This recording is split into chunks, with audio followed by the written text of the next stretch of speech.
Alright guys, I'll carry on here. Welcome back. I wanted to do a what's in the box video for the Electrum Aegis. So as you can see here on my little camping table, is everything that it came with. Except for this is mine. I'll talk about that in a second. The rest of the stuff, this is all what came in the box with my Electrum Aegis when it arrived just a little under a week ago. So I'm going to go through what it came with and kind of take the Saber apart. This is like a first look, kind of what you'll expect when this thing shows up, what comes in that box, how to kind of access different features, how to turn it on for the first time, that sort of thing.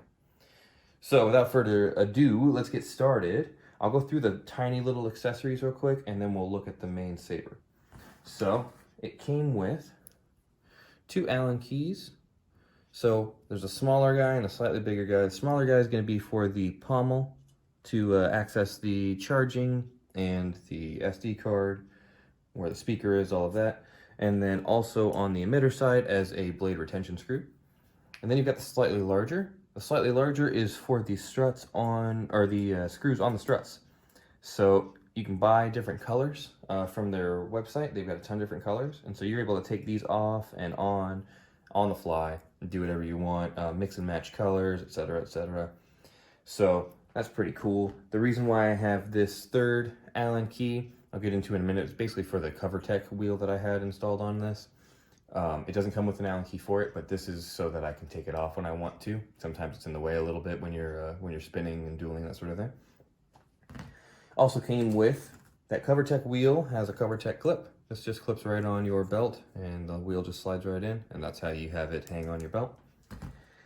Came with the blade. So this is the heavy duty dueling blade in trans white that I got from them.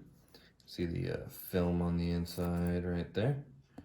So actually a really nice blade. It's holding up really well. I've beat on it just a little bit. No actual duels yet, but just kind of playing around outside with the niece and nephew and that sort of thing. With that, it also came with this little plug. Just a simple piece of plastic to put on the end of the blade to protect it. So you can just put it right there like that. It's shipped in the Saber.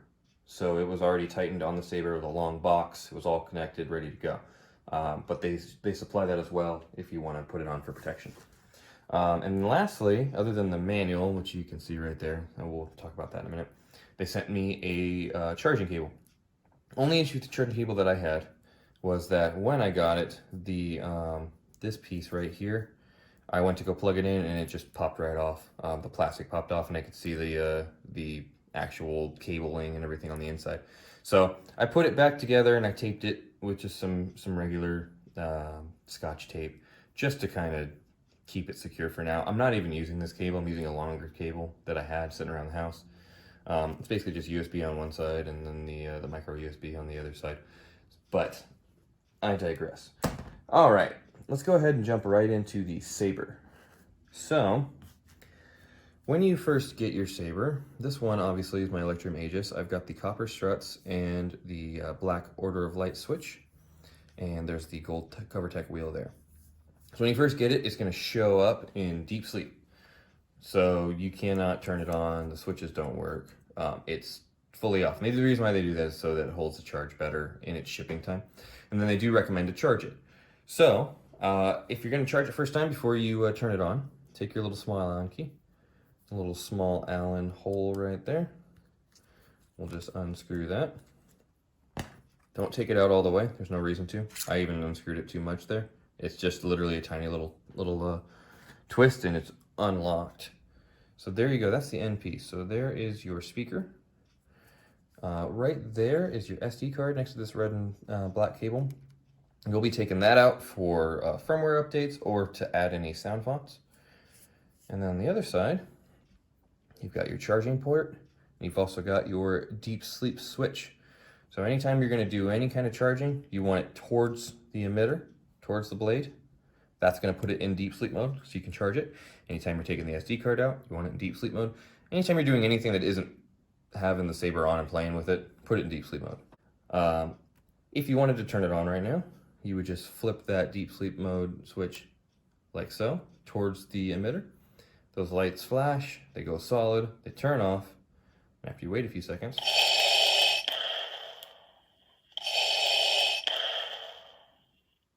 that is the boot sound to let me know it's on. Every font's going to be different. Whatever font it's preloaded with or whatever font it's loaded with at the moment is going to be what's on.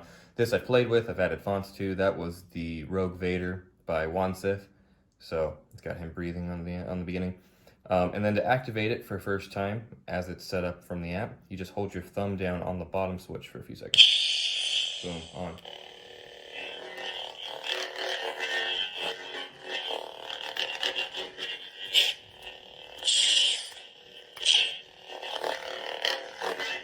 Still need to get a blade plug for it. Turn it off, same thing, just on the top switch. There you go, and you're done. So I'm gonna go ahead and put that back in deep sleep mode for right now. If we need it later, I'll take it back out. So just flip it back towards the emitter. These are cool because there's a little notch there. So it just kind of slides right back on. Take your small Allen key, give it a quick little tighten. Doesn't need to be crazy tight, just firm. And you're good. Right back on, ready to go. To take the CoverTech wheel off, I don't know what size Allen key this is, but you just get the size that fits. And once you take it off, oops, a little bit more than that. And you drop it on the ground like an idiot. Okay, I dropped it on the ground, whatever. So there's the hole for where the CoverTech goes. I don't think it accesses anything important there. I think it just probably pushed against a plastic piece on the inside. I would imagine. I don't know exactly how it's set up.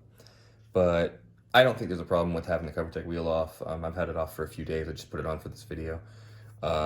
It just feels better if you wanted to hold it down here further. It's not in your way. It's not bunching up on the back of your hand right there. You can put your hand right on.